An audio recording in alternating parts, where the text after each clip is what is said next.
मुझे ज़रा अगर आप प्लीज़ कल के लेक्चर का स्क्रीनशॉट भेज दें, जो भी हमने लास्ट फिजिक्स में पढ़ा है, तो मुझे ज़रा अंदाज़ा हो जाएगा कि कहाँ पे मैंने किस लाइन पे किस बात पे आखिरी बात छोड़ी है, वहीं से फिर मैं अपना टॉपिक आगे बढ़ाना स्टार्ट करूँ। Any volunteers please.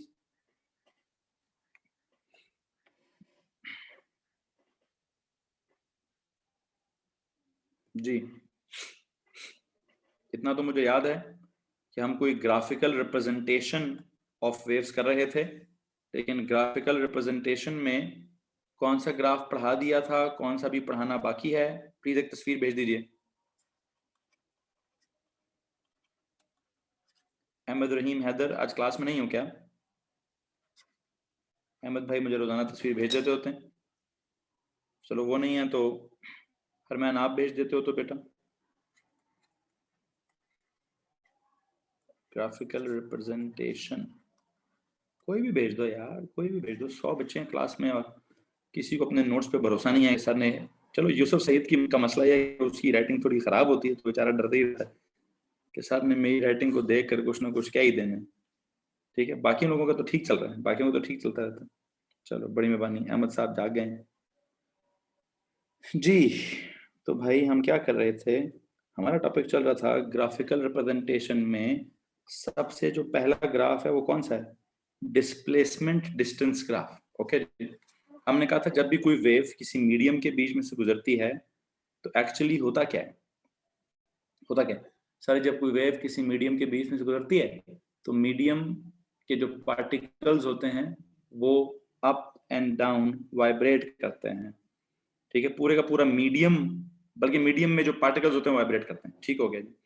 अब अगर आप ग्राफ देखें तो हमने जो सबसे पहला ग्राफ बनाया हुआ है वो कौन से वाला है? आपने बनाया हुआ जी, 3 कॉलम्स चल रहे हैं शायद आपके। एक है आपके पास डिस्प्लेसमेंट,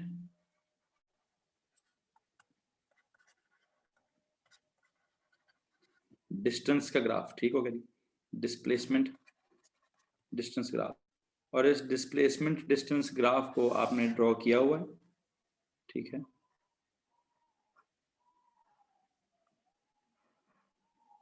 हाँ जी। इसके साथ मैंने कुछ नोट्स भी लिखवाए हुए हैं। Whenever a wave passes through medium or it is produced in a medium, all the particles of the medium are disturbed in such a way that they vibrate about a mean position। ठीक है, और क्या होता है, some particles at one time, at any time, कुछ particles are disturbed above the mean position forming the crest of the wave, and some are displaced below the mean position forming the trough of the wave। and you know what, आपने आखिरी बात लिखी, every particle of the medium vibrates with a constant amplitude।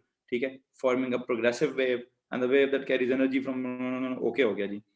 when the wave is carrying energy, wave is moving।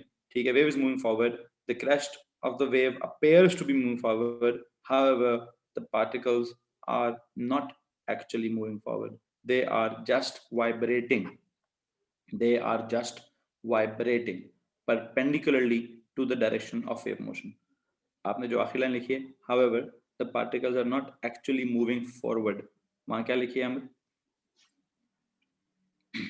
rather they are just vibrating, rather they are just rather they are just vibrating।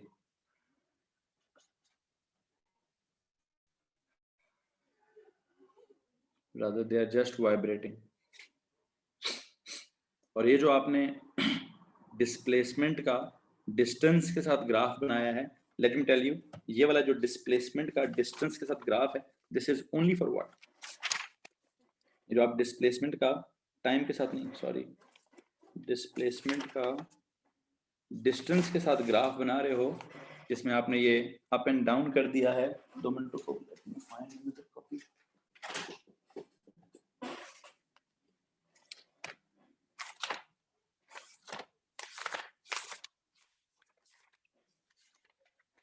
पहला वाला जो बना रहे हैं जी, displacement और distance का graph, जिसमें x axis पे आपने क्या किया हुआ है। एक सेकंड मुझे दोबारा बनाने दो, लिखा तो जो भी था आपने।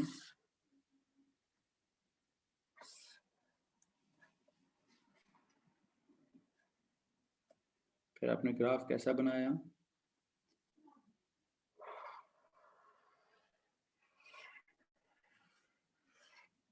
यहाँ पे आपने x पे डिस्टेंस रखा और यहाँ पे आपने y पे डिस्प्लेसमेंट रखी, ऐसी ग्राफ है ना, ठीक है। तो मुझे प्लीज बताइए, आपने यहाँ पे इसकी वन वेव की लेंथ के बारे में इसके बारे में कोई कमेंट नहीं लिखा हुआ?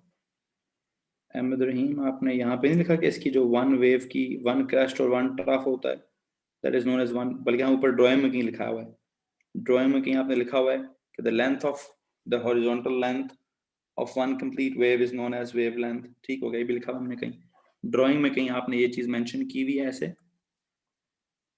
सर यहाँ से लेकर यहाँ तक this is known as one wavelength, ये पूरी चीज जो है, the portion of the wave which is above the mean position crest है, the portion of the wave that is below the mean position trough है, ये पूरी चीज एक वेव है, इसकी लेंथ वन वेवलेंथ है, ठीक हो गई जी। आई होप सब आपको पता है, सब आपको पता है जी, ओके। आज जो मैंने आपको ग्राफ पढ़ाना है, आज जो मैंने दूसरे कॉलम में आपको ग्राफ पढ़ाना है, प्लीज बताइए वो कौन, एक छोटी सी चीज और, एक छोटी सी चीज और मैं चाहता हूं आप इस वाले ग्राफ के साथ जाके एक नोट लिखिए कि ग्राफ सिर्फ किसके लिए है, जिसमें आपको क्रेस्ट दिख रहा है, ट्रफ दिख रहा है, एक्चुअल में ये टाइम, ये डिस्प्लेसमेंट और स्पेस, डिस्प्लेसमेंट और डिस्टेंस का ग्राफ है, एक्स एक्सिस पे डिस्टेंस है अवे फ्रॉम द सोर्स, तो the medium is moving up, the medium is moving down, the medium is moving, तो जब medium up and down, medium is up and down, देखिए मैंने आपको क्या कहा था, इस कॉलम में आपने आखिरी लाइन क्या लिखनी है, आपने आखिरी लाइन लिखनी थी कि जी the crest of the wave appears to be moving forward, however the particles are not actually moving forward, rather they are vibrating up and down, rather they are vibrating up and down, that is transverse wave, that is आखिरी बात क्या लिखिए, rather, ये आपने नहीं लिखा हुआ शायद Ahmad, rather they are moving, rather they are vibrating, rather they are vibrating up and down, that is वो अप एंड डाउन कर रहे हैं, तो अप एंड डाउन किधर करते हैं, वेव आगे जा रही है, वो अप एंड डाउन कर रहे हैं, तो ये ट्रांसवर्स वेव होती है, that is the above is the graph for transverse waves only. इसमें कोई प्रॉब्लम है तो हाथ खड़ा करो भाई। ये मेरा लास्ट लेक्चर का ग्राफ था डिस्प्लेसमेंट का डिस्टेंस के साथ। आज जो मैंने ग्राफ पढ़ाना है वो कौन सा है, वो है जनाब डिस्प्लेसमेंट का टाइम के साथ। ये आपने कल के लेक्चर में, लास्ट लेक्चर में पढ़ा हुआ है, आज मैंने पढ़ाना है डिस्प्लेसमेंट का graph, not with distance but with time, displacement time graph। और जब मैं डिस्प्लेसमेंट टाइम ग्राफ की बात करूंगा तो मैं पूरे मीडियम का ग्राफ नहीं ड्रॉ करूंगा, मैंने सिर्फ एक पार्टिकल की डिस्प्लेसमेंट का ग्राफ ड्रॉ करना है। ये जो भी आपने कहा था ना कि particles are not actually moving forward, they are vibrating up and down, ठीक है। जब हम किसी एक पार्टिकल की वाइब्रेशन को फॉलो करें विद रिस्पेक्ट टू टाइम, तो क्या ग्राफ बनेगा, क्या ग्राफ बनेगा डिस्प्लेसमेंट का टाइम के साथ, कैसा ग्राफ बनेगा देखिएगा जरा। First of all this is y axis, this is x axis, y axis पे there is this displacement of a particle, x axis पे दिस इज द टाइम, ठीक है। मैं इस वक्त डिस्प्लेसमेंट किसकी पढ़ाऊंगा, ऑफ अ पार्टिकल, किसी एक पार्टिकल की डिस्प्लेसमेंट दिखानी है मैंने आपको, किसी एक पार्टिकल की डिस्प्लेसमेंट दिखानी है।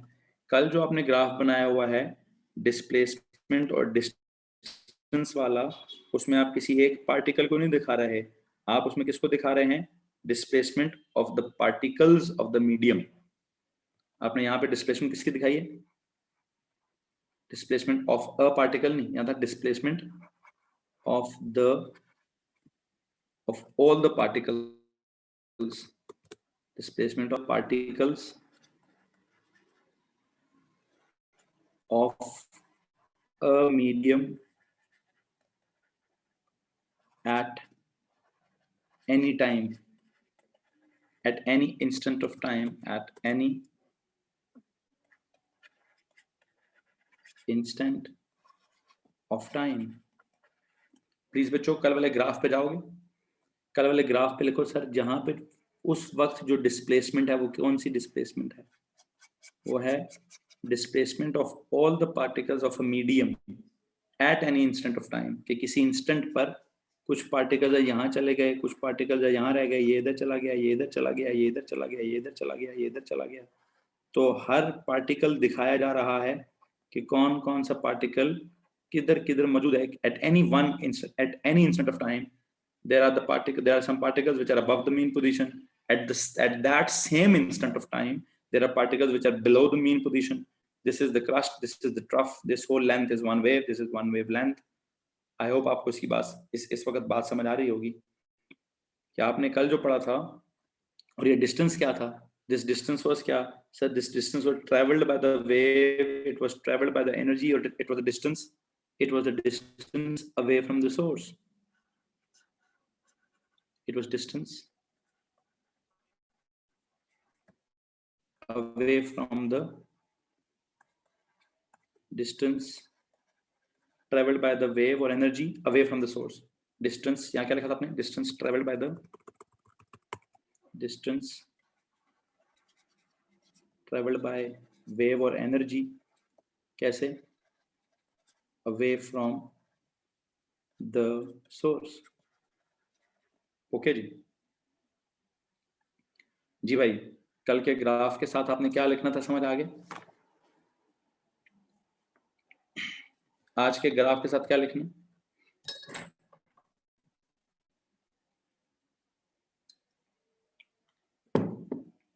आज मैं डिस्प्लेसमेंट ऑफ अ पार्टिकल का ग्राफ बनाऊंगा विद रिस्पेक्ट टू टाइम, कि जब टाइम बदलता जाएगा तो किसी एक पार्टिकल की डिस्प्लेसमेंट को क्या होगा।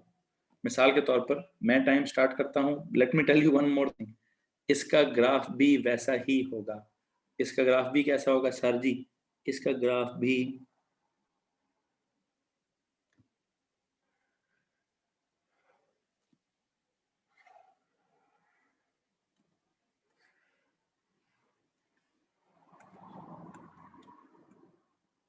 हाँ जी,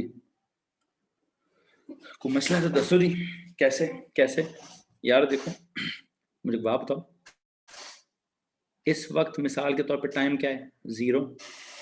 उस पार्टिकल की डिस्प्लेसमेंट क्या है? 0। तो इट मींस कि वो पार्टिकल है मीन पोजीशन पर। अच्छा, इस टाइम पर पार्टिकल किधर है? Particle is at the extreme position. वैसे इसकी वैल्यू क्या होगी? Amplitude, this is equal to amplitude है सर। वो अपने मैक्सिमम पोजीशन पर है। अपने मैक्सिमम पोजीशन पर होने का मतलब क्या है सर? वो एम्पलीट्यूड पर चला गया पार्टिकल, अपनी पॉजिटिव एक्सट्रीम पोजीशन पर चला गया। अच्छा, थोड़ा सा और टाइम गुजरेगा, सर वो वापस मीन पोजीशन पर आ गया। फिर थोड़ा सा और टाइम गुजरेगा, सर वो अपनी नेगेटिव एक्सट्रीम पोजीशन पर चला गया,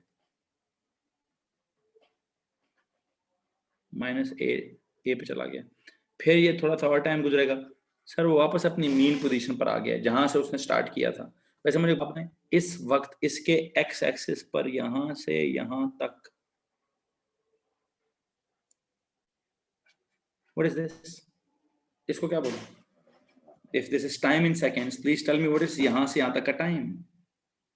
that is known as time period sir ji, this is time period. जैसे यहाँ पे डिस्टेंस वाले ग्राफ पे एक्स एक्सिस पे लैम्डा है, तो टाइम वाले ग्राफ के एक्स एक्सिस पे क्या है? उस पे टाइम पीरियड है, उस पे टाइम पीरियड है। So you know what,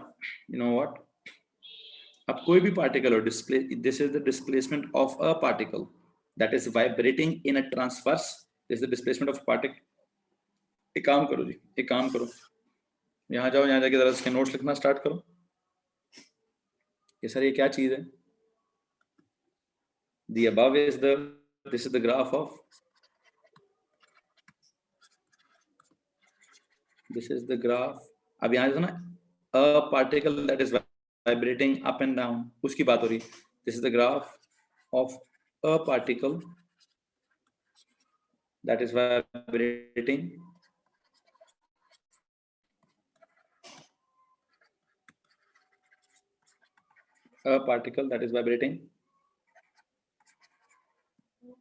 when a wave is passing through it.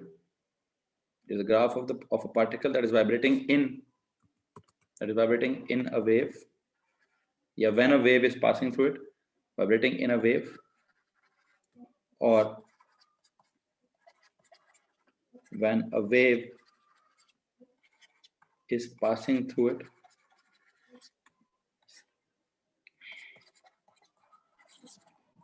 it is the particle is a part of the wave, particle is in the wave, or the wave is passing through the particle. ठीक है? So graph of a particle that is vibrating in a wave. Okay. इस वक्त किसी भी एक particle की, ये जो किसी भी एक पार्टिकल की मैक्सिमम डिस्प्लेसमेंट है उसको क्या बोलेंगे? This maximum displacement of any one particle is known as amplitude. ठीक है, वैसे यही ओवरऑल एम्पलीट्यूड, इधर भी एम्पलीट्यूड वही है, जितना इधर एम्पलीट्यूड है इधर भी वैल्यू उतनी होनी चाहिए. ठीक है, मैं कहता हूं the maximum displacement of any one particle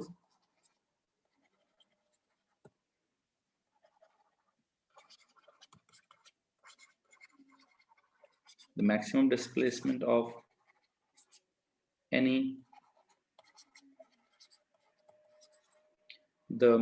displacement of any one particle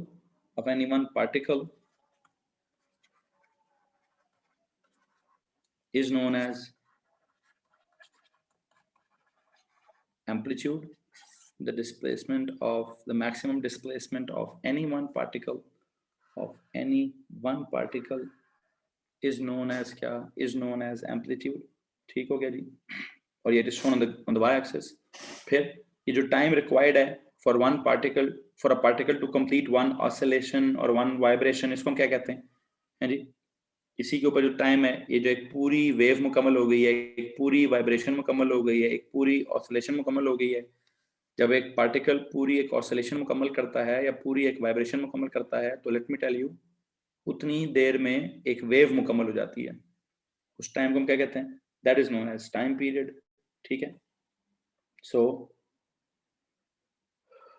अगला पॉइंट क्या लिखेंगे? The time required for a particle, the time required for a particle to complete what?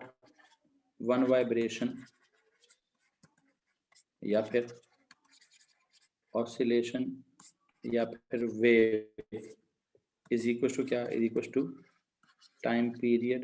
ये इस वक्त कहाँ से दिखेगा? ये टाइम पीरियड इस वक्त कहाँ से दिखेगा? X axis. Would this be the lambda as well? Not at all बेटा जी, इस वक्त नहीं, बिल्कुल गलत. इन दोनों के वाई एक्सिस पे तो डिस्प्लेसमेंट है. ओके, इसका वाई एक्सिस भी आपको एम्पलीट्यूड बताएगा और इसका वाई एक्सिस भी एम्पलीट्यूड बताएगा. Amplitude of a particle, amplitude of the wave same होगा, लेकिन इसके एक्स एक्सिस पे डिस्टेंस है तो वो लैम्डा बताएगा, इसके एक्सिस पे टाइम है तो टाइम पीरियड बताएगा. दोनों सेम तो नहीं होंगे ना. साथ हसान क्या कर रहे हो, यही तो समझा रहा हूँ पुत्र. उसके एक्स एक्सिस पे डिस्टेंस है तो लैम्डा है, इसके एक्सिस पे टाइम है तो ये टाइम पीरियड है. ओके सर, ग्रेट हो गया. तो यही तो फर्क है, अदरवाइज क्या. हाँ, शेप ओवरऑल अब क्या करें, शेप मजबूरी ऐसे बन गई है कि पहले डिस्प्लेसमेंट 0 थी, थोड़ी देर बाद डिस्प्लेसमेंट मैक्स पे चली गई, थोड़ी देर बाद जब वो वापस आया तो डिस्प्लेसमेंट वापस 0 पर आ गई, फिर जब वो थोड़ा नेगेटिव एक्सट्रीम पे गया, टाइम गुजरता गया, टाइम आगे जा रहा है और वो पार्टिकल ऊपर नीचे हो रहा है. तो ऑसिलेट, जब कोई पार्टिकल ऑसिलेट करता है या वाइब्रेट करता है तो उसका जो ग्राफ होता है उसका ये वेव जैसे ही ग्राफ बनता है, क्योंकि उसकी वाइब्रेशन की वजह से ही तो क्या हो रहा होता है, उसकी वाइब्रेशन की वजह से ही तो एक वेव बन रही होती है. तो उसकी वाइब्रेशन, उसकी ऑसिलेशन, उसकी वेव मोशन. हाँ, बस एक बात का ख्याल रखना है, इसके एक्स एक्सिस पे टाइम पीरियड है, इसके एक्स एक्सिस पे टाइम पीरियड है. और यहाँ ये जो ग्राफ मैंने बनाया है, let me tell you, that is not only for transverse. I think that graph is for longitudinal as well, क्योंकि लॉन्गिट्यूडनल वेव का पार्टिकल भी डिस्प्लेस तो कर रहा है ना, अप एंड डाउन कर रहा है कि फॉरवर्ड बैकवर्ड कर रहा है. With respect to time what happens, the particle displaces not just vertically or horizontally as well. In transverse wave a particle is oscillating, in you know what, in longitudinal wave the particle is also oscillating. तो अब यहाँ up and down, यहाँ इस पिछले वाले graph में तो up and down का मकसद था एक प्रॉपर कि एक्स एक्सिस पे, सर एक्स एक्सिस पे डिस्टेंस है वाई एक्सिस पे वर्टिकल डिस्प्लेसमेंट है, ओके वो तो मैं मान लेता हूं, लेकिन यहां पे एक्स एक्सिस पे कोई हॉरिजॉन्टल डिस्टेंस नहीं है। एक्स एक्सिस अब वो डिस्टेंस या स्पेस वाली चीज नहीं है, एक्स एक्सिस पे टाइम है सर। तो वाई एक्सिस पे अगर आप अप डाउन डिस्प्लेसमेंट ले लें या फॉरवर्ड बैकवर्ड डिस्प्लेसमेंट ले लें, एक ही चीज नहीं है। अगर कोई पार्टिकल हॉरिजॉन्टली डिस्प्लेस कर रहा है, अगर कोई पार्टिकल हॉरिजॉन्टली, तो भी ये वाला ग्राफ बनता है, तो भी ये वाला ग्राफ बनता है। तो let me tell you, the above this graph is not only for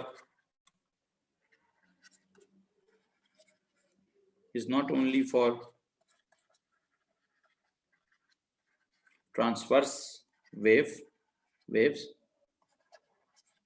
but is not only for the particle, is not only for a particle vibrating in transverse wave, but this graph is not only for a particle vibrating in transverse wave, but for the particle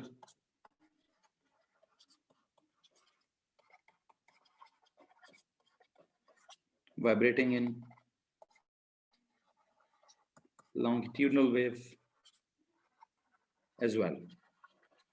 hello जी तो भाई क्या समझाना चाह रहा हूं कि sir अगर पार्टिकल अप एंड डाउन जा रहा है तो भी ये वाला ग्राफ बनेगा, और अगर पार्टिकल फॉरवर्ड या बैकवर्ड जा रहा है तो भी ये वाला ग्राफ बनेगा।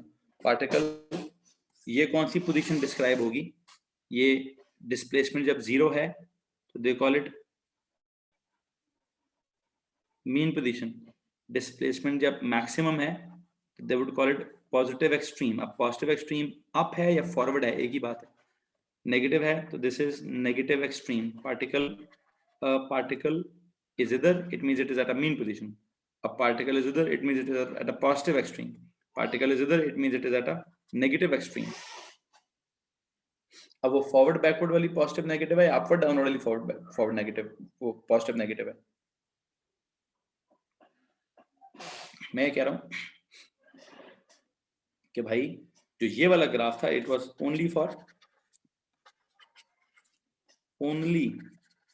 Transverse wave. उसमें मीडियम पूरे का पूरा ऊपर ही नीचे चला जाता था। या मैं कह रहा हूं अगर ये पानी है तो पूरा पानी ऊपर चला गया, पूरा पानी नीचे आ गया। ये किसी एक पार्टिकल की बात हो रही है जो वाइब्रेट कर रहा है, ऑसिलेट कर रहा है। So this is for both transverse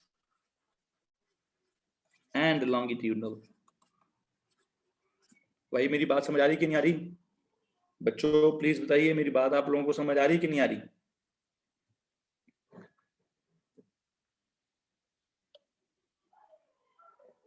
O levels की बातें हैं यार, ये प्योर ओ लेवल्स। मैंने तो अभी तक ए लेवल स्टार्ट भी नहीं किया है।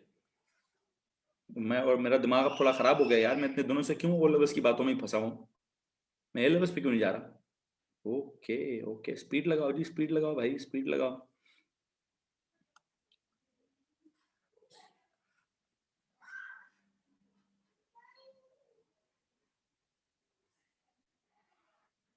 जी करते हैं जी। आखिरी ग्राफ बताइए प्लीज, आखिरी ग्राफ बताइए। जो मैंने तीसरा ग्राफ बनाया हुआ, प्लीज वो बताइए। अगला पेज कर दें ये ले भाई।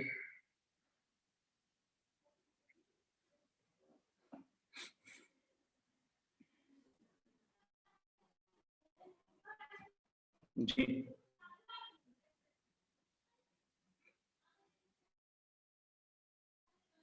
जाऊं वापस? हो गया सर। मुझे बताइए आज का जो तीसरा ग्राफ था वो कौन सा है? आज का जो तीसरा ग्राफ था वो यहाँ डिस्प्लेसमेंट डिस्टेंस, डिस्प्लेसमेंट टाइम, और एक और भी है displacement phase. Displacement phase graph please heading दीजिए।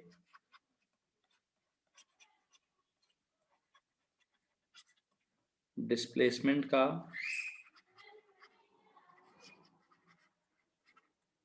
फेज के साथ graph, displacement phase graph. Okay जी, next is displacement phase graph. Okay, I think मैंने आपको पढ़ाया हुआ है कि यार ये फेज क्या चीज है, फेज क्या चीज है, पढ़ाया हुआ है ना? Okay okay okay okay okay okay. Phase क्या था? State of vibration. State of vibration, state of vibration को मेजर किस में करते थे? एंगल्स के हिसाब किताब में, एंगल्स के हिसाब किताब में। तो देखिएगा जरा please,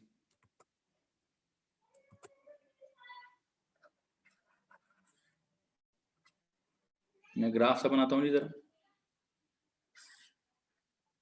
y axis, x axis,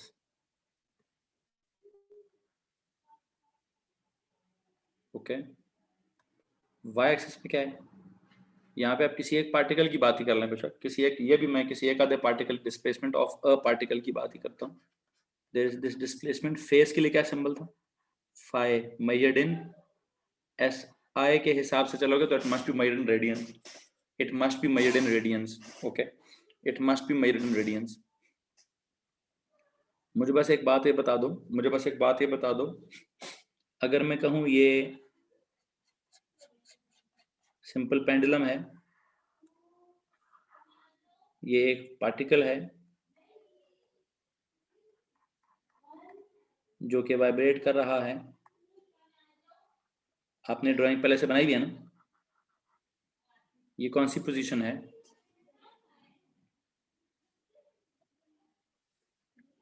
एक सेकंड रुको भाई, हाँ जी,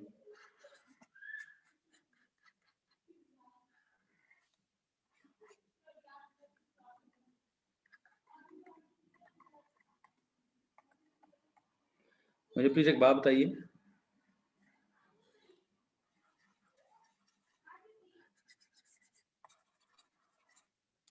ओए 2 मिनट रुको,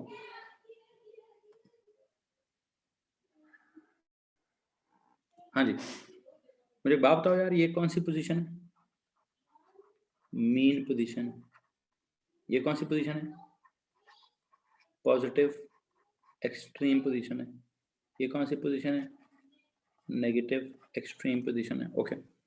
यहां अगर मैं आपसे पूछूं डिस्प्लेसमेंट कितनी है, 0, यहाँ पे डिस्प्लेसमेंट कितनी है, +a, यहाँ पे डिस्प्लेसमेंट कितनी है, -a, यहाँ पे मुझे बताइए फेज कितना है जी, जहां जब ये स्टार्ट होगी सिचुएशन तब फेज कितना होगा, सर 0 होगा, ओके। यहाँ पे जब आप चले जाओगे तो फेज कितना होगा, π/2 होगा, कितना होगा जी, π/2 होगा, ओके। जब आप यहाँ पे वापस आओगे, जब यहाँ पर आओगे, और प्लीज बताओ यहाँ पर क्या सीन होगा, हैं जी, यहाँ पे फेज कितना होगा जी, वापस जब आप वहां चले गए हाफ क्वार्टर ऑसिलेशन हो गई, वहां से जब वापस यहाँ पर आ गए तो अब दोबारा मेरे पास नीचे जगह मैं ले देता हूँ, फेस कितना होगा, तो यहाँ पे फेस होगा पूरा π180 डिग्री। फिर जब आप यहाँ चले जाओगे तो यहाँ पे फेस कितना हो जाएगा, सर यहाँ पे फेस हो जाना चाहिए 3π/2 या फिर 270 डिग्री। और फिर जब वापस यहाँ आओगे तो यहाँ फेस दोबारा कितना हो जाएगा, सर यहाँ फेस हो जाएगा 2π, ठीक है। जरा सुनो गौर से, let me tell you one more thing, उत्तर बनेगा तो यहाँ पर भी ये वे भी, मिसाल के तौर पे मैं कहता हूँ कुछ ऐसी सिचुएशन है, कुछ ऐसी सिचुएशन है, तो सुनिए प्लीज, जब पार्टिकल मीन पोजीशन पे था तो उसका फेज था 0, जब पार्टिकल एक्सट्रीम पोजीशन पे गया तो उसका फेज हो गया कितना, फेज होगा कितना, π/2। जब पार्टिकल वापस मीन पोजीशन पर आया तो फेज हो गया कितना, सर पाए। जब वो नेगेटिव एक्सट्रीम पोजीशन पे गया तो फेज हो गया कितना, -a पे गया तो फेज हो गया 3π/2 या 270। और जब वो यहाँ पर वापस आया है तो प्लीज बताइए ये कितना सीन है भाई, हैं जी, से डिसाइड कैसे करते हैं, क्या चीज कैसे डिसाइड करते हैं, जिस तरह यहां से लेकर यहां तक था 1 लैम्डा, यहां से यहां तक था टाइम पीरियड, यहां से यहां तक क्या चीज है, दिस इज 2π का फेज, पाई वाली वैल्यूज कैसे डिसाइड करते हैं, ये कैसा सवाल है यार, 1 वेव की 2π रेडियंस होती है, मैंने पढ़ाया नहीं, 1 कंप्लीट वेव पे, 1 कंप्लीट ऑसिलेशन पे, 1 कंप्लीट वाइब्रेशन पे 2π रेडियन होता है, इसकी इसकी हमें पता नहीं है पहले से जी मोहम्मद हैदर, जब एक वेव पूरी होगी, ओ अच्छा अच्छा, जब एक वेव पूरी होगी तो 2π होगा। अच्छा वैसे यहाँ क्या होता है, चलो मुझे बात बताओ, अगर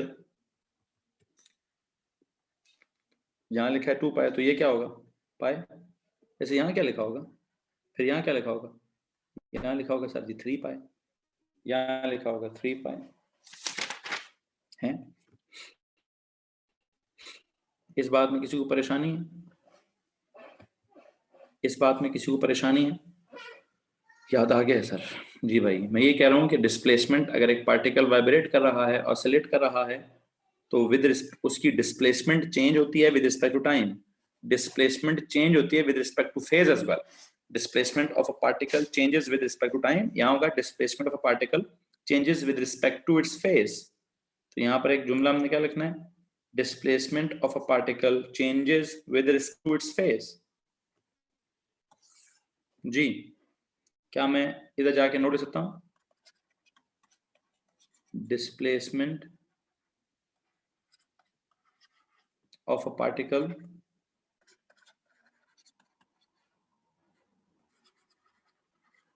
चेंजेस, अगर मैं मैथ्स वाली बात लाऊं बीच में, तो चेंजेस किस हिसाब से? Changes sinusoidally, changes sinusoidally with respect to the phase, not just phase, with respect to time and phase. Displacement of particle changes sinusoidally with respect to the time and phase. अगर आप displacement का graph time के साथ देखो तो भी sinusoidal है, displacement का ग्राफ फेज के साथ देखो तो भी साइनोसॉइडल है। और मैं आपको एक बात बताऊं, मैं ना इस लाइन से आगे A2 स्टार्ट करूंगा, यहां से आगे A2 है भाई। डिस्प्लेसमेंट ऑफ अ पार्टिकल, याद रखिएगा बच्चों, एक लाइन मैंने लिखवाई है। मेरे अगले साल का चैप्टर है एक ऑसिलेटरी मोशन, अगले साल एक चैप्टर है वाइब्रेटरी मोशन, आप इसी लाइन से स्टार्ट करूंगा। क्या याद है आपने कि लिखा था? Displacement of a particle changes sinusoidally with respect to time और phase when it is vibrating, when it is oscillating, when it is in wave motion. यहां से आगे मैं मजीद नहीं जाना चाहता। हाँ, यहां से आगे मैं आपको क्या समझाना चाहता हूँ, यहां से आगे ना मैं आपको फेस डिफरेंस टाइप कुछ चीज है वो समझाना चाहता हूँ। यहां से आगे मैं आपको फेस डिफरेंस टाइप कुछ चीज है वो समझाना चाहता हूँ। बल्कि मैं आपको एक और बात बता देता हूँ। अगर मैं कहूँ, एक सवाल सुनिए प्लीज, बड़ी गौरतलब बात है, इस पॉइंट का और इस पॉइंट में कुछ डिफरेंस है, तो किस चीज का डिफरेंस है? इस पॉइंट में और इस पॉइंट में अगर कुछ डिफरेंस है, तो इन दो पॉइंट्स में किस चीज का डिफरेंस है?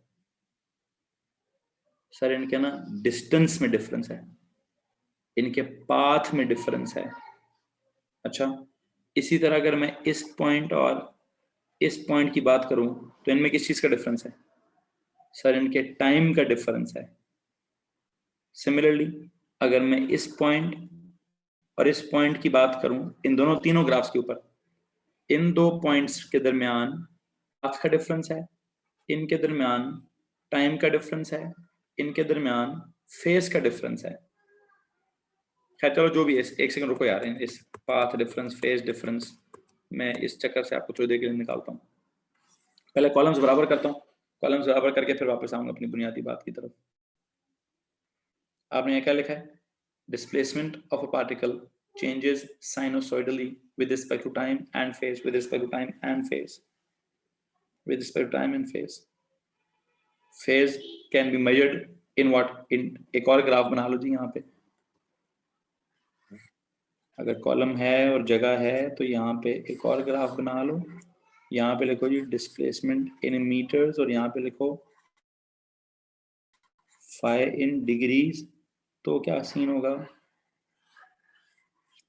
सर? ये 0 होगा, ये प्लस ए होगा, ये माइनस ए होगा, और मुझे बताओ यहाँ पे जाकर क्या होगा? 360 डिग्री होगा जी, पूरी वेव का 360 डिग्री होगा। अब यहाँ जाकर क्या होगा? 720 डिग्री होगा जी। इस बात में कोई मसला है तो हाथ खड़ा करो, इस बात में कोई मसला है तो प्लीज हाथ खड़ा कर दो।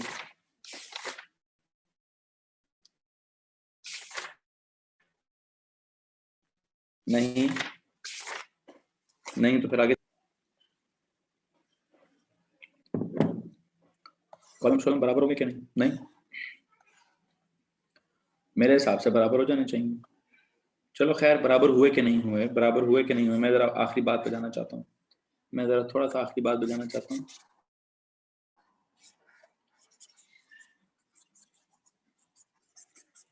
मैंने फेज से ज्यादा जो बात समझानी है वो क्या है?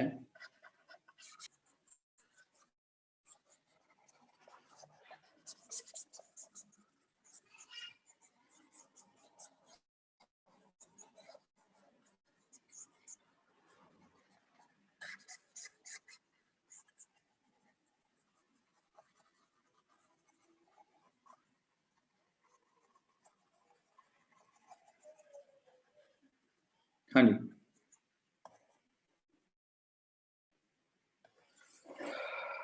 जी 3 आपके पास आपके सामने ग्राफ है। Previous page for 1 second, this one बेटा,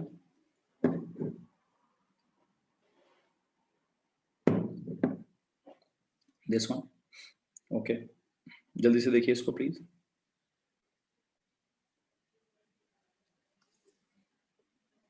और यहाँ पे अगर आप कुछ लिखना चाहते हैं तो लिख दीजिए। फेज जब एक कंप्लीट वेव पूरी होती है, एक वेव जब मुकम्मल, जैसे आपने यहाँ लिखा हुआ है कि time required for a particle to the time required for a particle to complete one vibration or one oscillation is known as time period, ठीक है। यहाँ पे लिख दीजिए, यहाँ पे जो फेज होता है, the phase in which one complete vibration, oscillation or wave completes is equal to क्या, यहाँ जाके एक नोट और लिखिए, phase completed या phase traveled या phase changed। phase देखें, डिस्टेंस होता है ट्रेवल, टाइम होता है टेकन, फेज होता है क्या, फेज कवर्ड या phase changed, phase difference, phase changed या फेज कवर्ड, नहीं डिस्टेंस कवर होगा, टाइम टेकन होगा, फेज चेंज होगा। Phase changed for a particle, phase changed in one when a vibration, चलो फेज कंप्लीटेड कह दो, कोई बात नहीं, वैसे अंग्रेजी चेक कर रहा था। फेज कंप्लीटेड है या फेज चेंज्ड है, phase changed in one complete vibration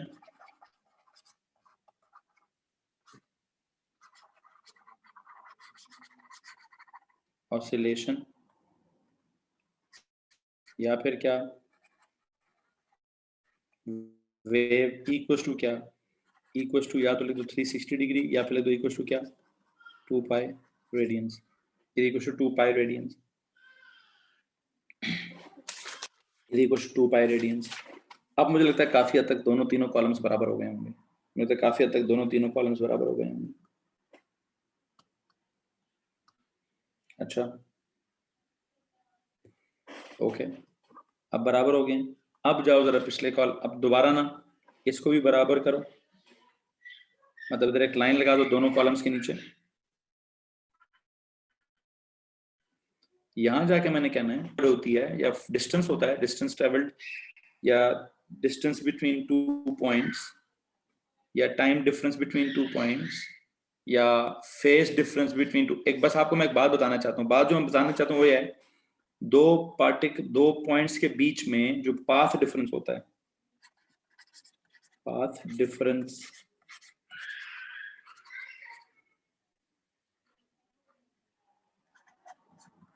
between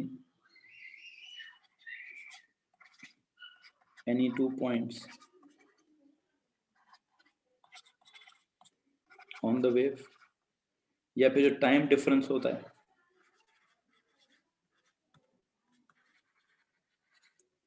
between any 2 points,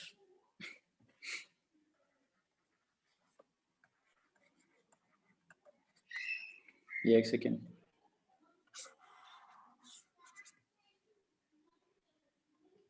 या जो फेज डिफरेंस होता है,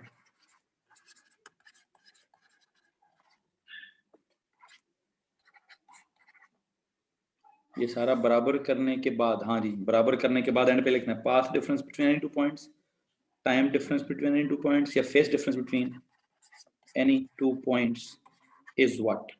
is directly proportional to this, is directly proportional to this. Hello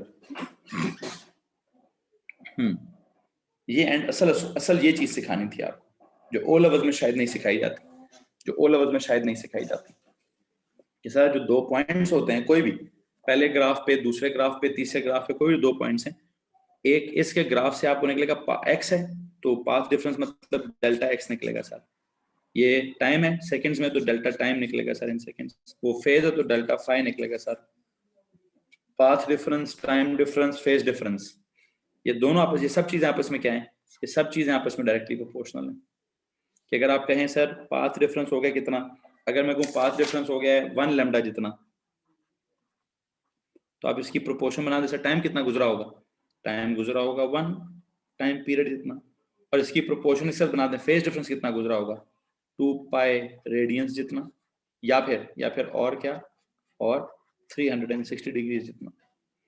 अगर मैं कहूँ 2 पॉइंट्स के दरमियान में पाथ का जो डिफरेंस है, डिस्टेंस ट्रेवल्ड इज, ये पाथ का जो डिफरेंस होता है मीटरों में, टाइम का जो डिफरेंस होता है वो होता है सेकंड्स में, फेज का जो डिफरेंस होता है वो होता है रेडियंस में। ये एक इक्वेशन है, नॉट इक्वेशन सर, एक प्रोपोर्शनैलिटी अक्सर सवालों में सॉल्व होगी है कि अगर 2 पॉइंट्स के दरमियान में पाथ डिफरेंस इतना है तो बताइए फेज डिफरेंस कितना होगा।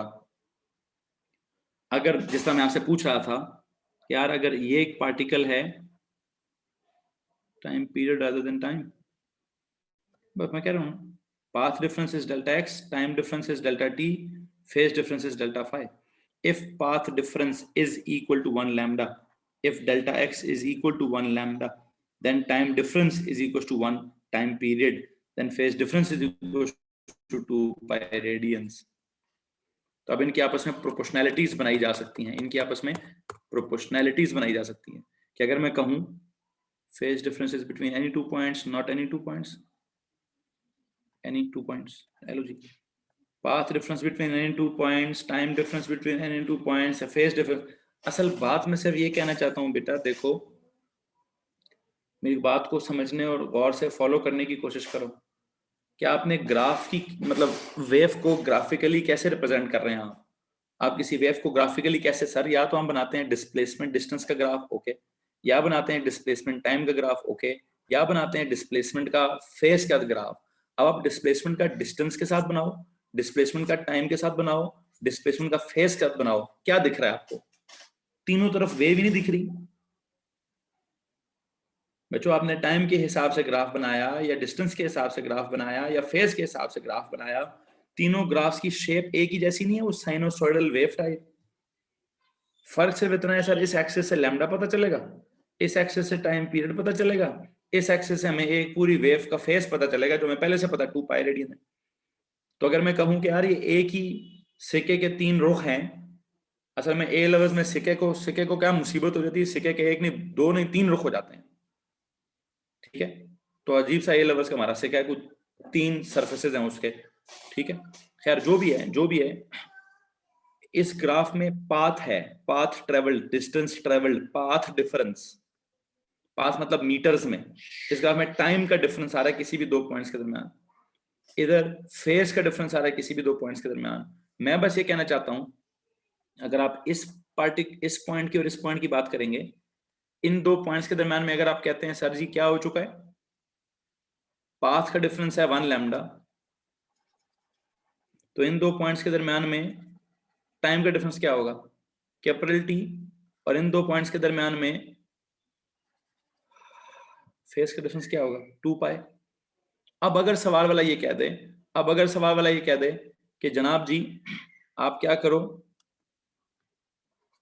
अगर मैं कहूं इन दोनों के दरमियान में पाथ का डिफरेंस है आधा लैम्डा, तो इन दोनों पॉइंट्स के दरमियान में पाथ टाइम का डिफरेंस कितना होगा, आधा टाइम पीरियड, और इन दोनों पॉइंट्स के दरमियान में फिर वो क्या होगा, फेस का कितना डिफरेंस होगा सर, वो भी फिर आधा होगा, फेस 2 पाई की बजाय 1 पाई होगा।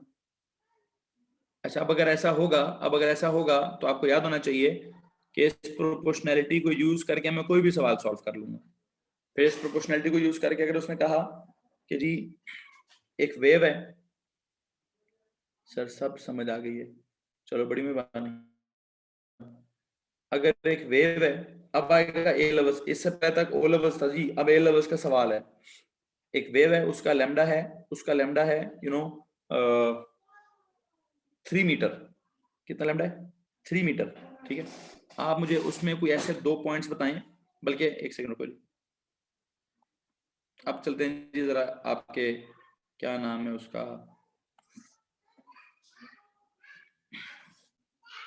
ए लेवल्स के सवाल की तरफ। सुनिएगा जरा,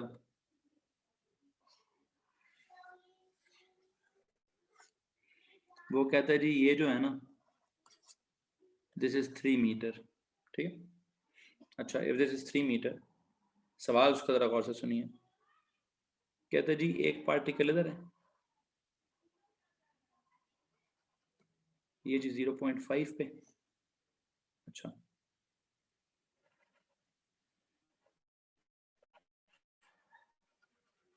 एक पार्टिकल इधर है, दिस इज 2.0 पे। हेलो जी, सवाल वाला पूछ रहा है इन दो पॉइंट्स के बीच में टाइम, इन दो पॉइंट्स के बीच में फेज डिफरेंस क्या है। If I say there is this point, this is point A, this is point B. सुनो जी, बल्कि एक सेकंड रुको, एक सेकंड रुको, एक सेकंड रुको।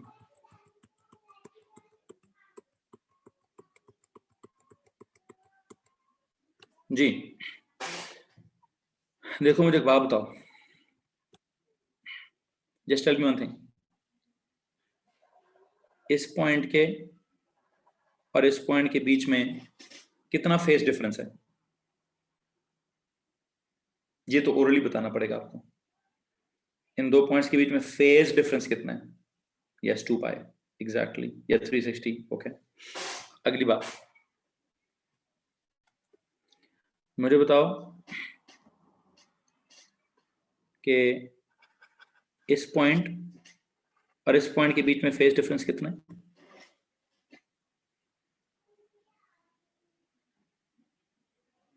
$180 डिग्री, बिल्कुल ठीक हो गया, या 1 पाई रेडियन। इसका मतलब ये तो आप सबको पता है।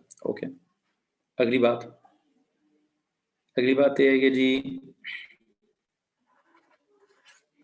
इस पॉइंट का और इस पॉइंट का फेज डिफरेंस कितना है? एक पॉजिटिव एक्सट्रीम पर है, एक नेगेटिव एक्सट्रीम पर है। सर ये भी समझ आ गया जी, ठीक हो गया, ठीक हो गया, ठीक हो गया। अच्छा, अब अगर मैं कहूं कि मुझे बताओ इस पॉइंट का और इस पॉइंट का फेज डिफरेंस कितना है, तो आप कहेंगे sir 90 degree.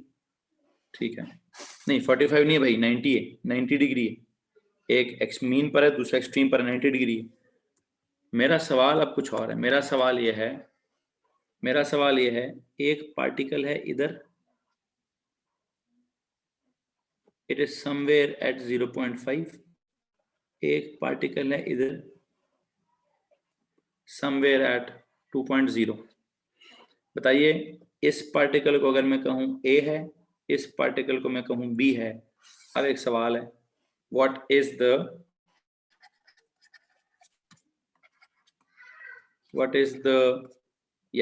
The phase difference? अब आप मुझे ओरली नहीं बता पाएंगे what is the phase difference between A and B. तो इस ए और बी के दरमियान में आप मुझे फेज डिफरेंस ओरली नहीं बता पाएंगे, तो आपको क्या कॉन्सेप्ट लगाना पड़ेगा कि सारे जो फेज डिफरेंस होता है ये पाथ डिफरेंस के क्या होता है, डायरेक्टली प्रोपोर्शनल होता है। मतलब क्या इस बात का मतलब ये है कि सर अगर पाथ डिफरेंस 1 लैम्डा के बराबर हो तो फेज डिफरेंस 2 पाई रेडियन के बराबर होता है। वैसे मुझे एक बात बताएं, वैसे मुझे आप एक बात बताएं, लैम्डा है कितना? लैम्डा है इसका 3 मीटर। अगर लैम्डा 3 मीटर है तो फेज जी कितना होता है? 360 डिग्री होता है, अगर मैं इस हिसाब से चलूं। अब मुझे बताएं, इनके बीच में फर्क, इनके बीच में पाथ डिफरेंस है कितना? 0.5 से 2.0 के दरमियान, 0.5 से 2.0 के दरमियान कितना पाथ डिफरेंस है? सर 1.5 मीटर है। अच्छा, अगर ये 1.5 मीटर है तो पुत्र जी बताइए ना फिर कितना फेज डिफरेंस होगा x डिग्री, इनको क्रॉस मल्टीप्लाई करोगे तो डिग्रियों में जवाब आएगा, और अगर आप 2 पाई रेडियन की जगह 2 पाई लिखा रहने देते तो जवाब रेडियंस में आ जाता।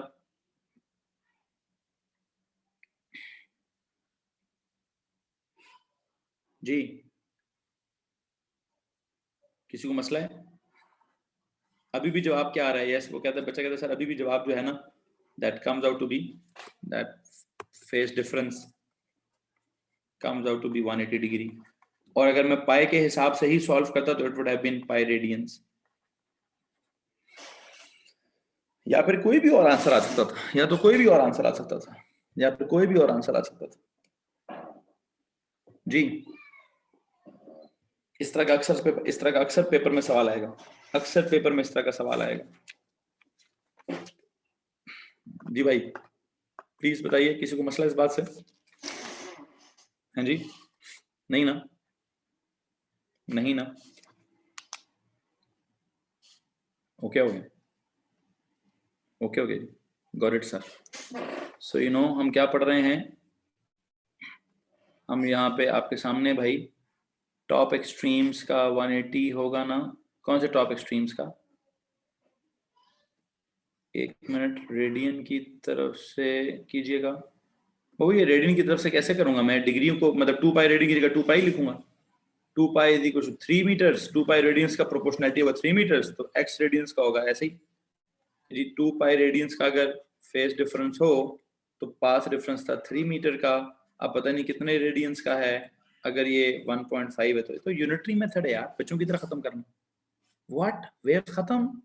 ओ भाई वेव्स का ओ लेवल्स का वर्जन अभी तक पढ़ाया मैंने, ए लेवल्स तो एक बजे सर वेव्स खत्म, नहीं भाई नहीं नहीं, अभी इधर वेव्स खत्म, अभी तो वेव शुरू हुआ है। अल्लाह अकबर, काश कितनी वेव्स होता, खुदा की कसम मैं भी खुश हो जाता है। मलाइका पुत्र ओ लेवल्स का वेव्स खत्म किया भी मैंने, हाँ जी,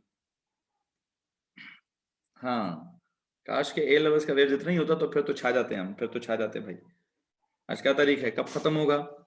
मुझे लगता है 8 दिन और लगेंगे, ये पूरा नहीं है, नहीं भाई ये किधर से पूरा है? आपने सिर्फ एक चीज एक्स्ट्रा पढ़ी अभी तक, आपने सिर्फ अभी तक फेज पढ़ा है, और क्या पढ़ा आपने नया? दिल तोड़ दिया है। मुझे वैसे आप एक बात हो, फेज के अलावा आपको नई चीज पढ़ाई क्या है?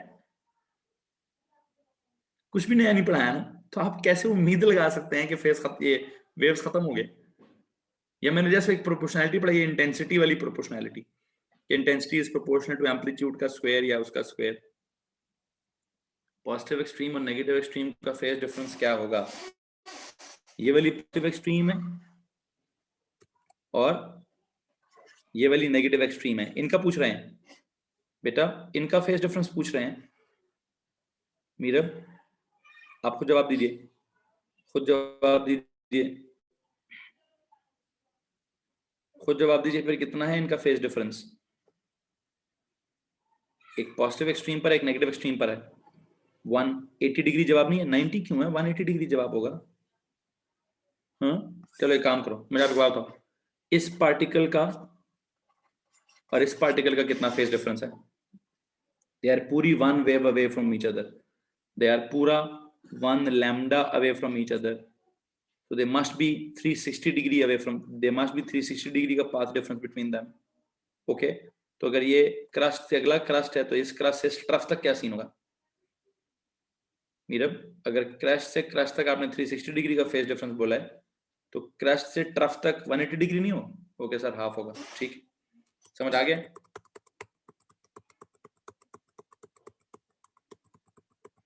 अच्छा एक काम करो, फिर एक काम करो, एक और ग्राफ बनाओ जरा सारे।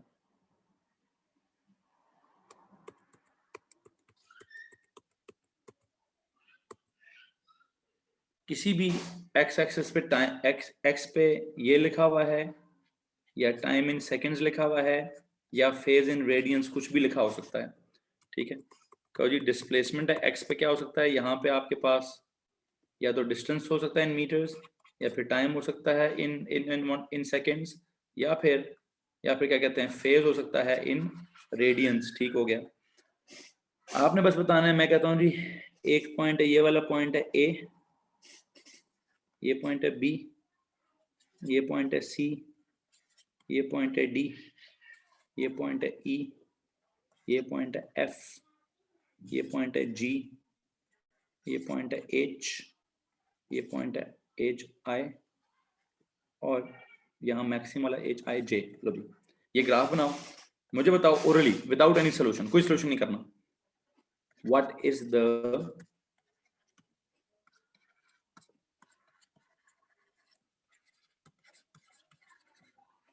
फेज डिफरेंस बिटवीन नंबर 1 ए से लेकर ई तक, ए से लेकर ई तक कितना फेज डिफरेंस है? 360 डिग्री। ओके, फिर बताओ जी, बी से लेकर एफ तक कितना है? बी से लेकर एफ तक बताओ कितना? 360 डिग्री। ओके, डी से लेकर एच तक कितना है? 360 डिग्री। ठीक है, फिर बताओ सी से लेकर जी तक कितना है? 2 मिनट रुक जाओ, बस 2 मिनट रुको भाई। सी से लेकर जी तक कितना है? 360 degree, 360 degree.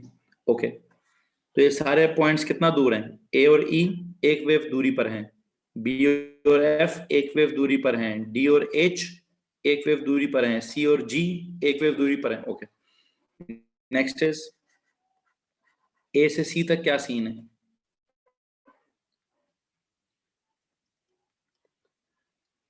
One 180 degree.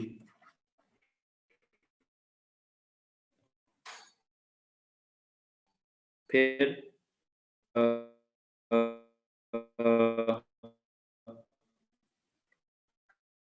B क्या सीन है? तक क्या सीन है? दैट इज सो एफ, और एफ से लेकर एच तक क्या है? बल्कि एफ से एच तक छोड़ो, मुझे बताओ एच से लेकर जे तक क्या है? Sir that is also 180 degree. इसी तरह तरह मुझे कुछ 90 डिग्री वाले पॉइंट्स बताओ। ए से लेकर बी तक क्या है? सर ए से बी तक 90 है। अच्छा, बी से सी तक क्या है? सर वो भी 90 है। फिर डी से लेकर ई तक क्या है? वो भी 90 है। फिर जी से लेकर एच तक क्या है? सर वो भी 90 है। इस तरह से तो हम ओरली समझ लेंगे ना, इस तरह से तो हम ओरली समझ लेंगे। अब मुझे एक बात बताओ, अगर मैं आपसे पूछूं कि यार सी से लेकर एफ तक क्या है, ये जवाब दे दो। सी से लेकर एफ तक जवाब दे दो भाई। सी मीन पर है, ये 90, ये 90, ये 90। हाँ जी सर, ये 270 है। ठीक हो गया जी, दिस इज 270। ओके, मुझे बताओ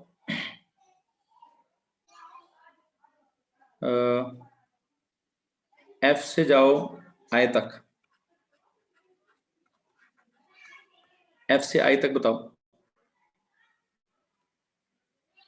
सर वो भी 270 ही है, वो भी 270 ही है। ठीक हो गया। आखिरी चीज मुझे बताओ जी, मुझे बताएं ए से जी तक, ए से लेकर जी तक बताएं। ए से लेकर जी तक बता दें प्लीज।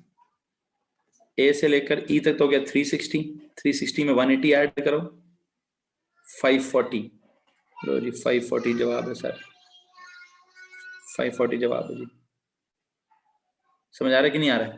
तो जो ओरली निकलते हैं वो तो ओरली निकल गए जी, ओरली आपको समझ आ गए होंगे, कुछ तो ओरली आपको समझ आ जाते हैं। लेकिन जब जो समझ नहीं आ रहा होता उसके लिए हम क्या कर लेते हैं, जो चीज हमें समझ नहीं आ रही होती उसके लिए हम पता क्या कर लेते हैं, delta phi is proportional to delta X, इसमें वैल्यूज पुट करके यूनिटरी मेथड से निकाल लेते हैं, इसमें वैल्यूज पुट करके यूनिटरी मेथड से निकाल लेते हैं। ठीक है, इसमें किसी को परेशानी है? वैल्यूज पुट करके यूनिटरी मेथड से निकाल लेते हैं, ठीक हो जाएगा। हाँ जी, कर लोगे भाई? ओके जी, गॉट इट सर, ठीक हो गया जी। यहाँ पे जाके फिर हम अपना सर ऐसे कर सकते हैं 2 पाई डी ओवर वेवलेंथ, व्हाट, जो भी है, मुझे नहीं फार्मूला नहीं पढ़ाना, फार्मूला नहीं याद कराना, यूनिटरी काफी है, फार्मूला नहीं याद कराना, यूनिटरी मेथड काफी है, ठीक है, फार्मूला नहीं याद करवाना, यूनिटरी मेथड काफी है। आप में से इस बात में किसी को परेशानी है तो हाथ खड़ा करेंगे please. No,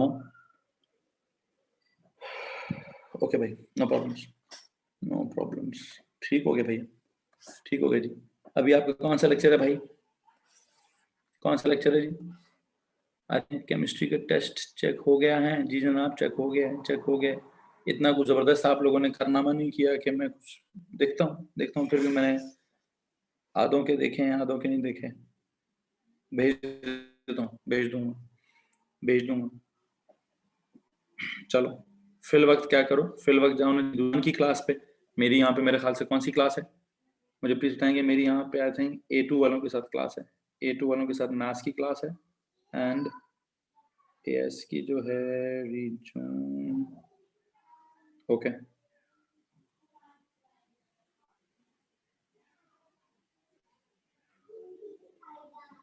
okay. So A2 में जाओ, जाके अपनी M1 की क्लास लो, मैं जरा A2 की मैथ्स की क्लास ले लूँ, फिर उसके बाद आपकी मैथ्स की क्लास लेता हूँ, ठीक है। चलो तब तक के लिए इजाजत दो, अल्लाह हाफिज, बाय बाय, सी यू।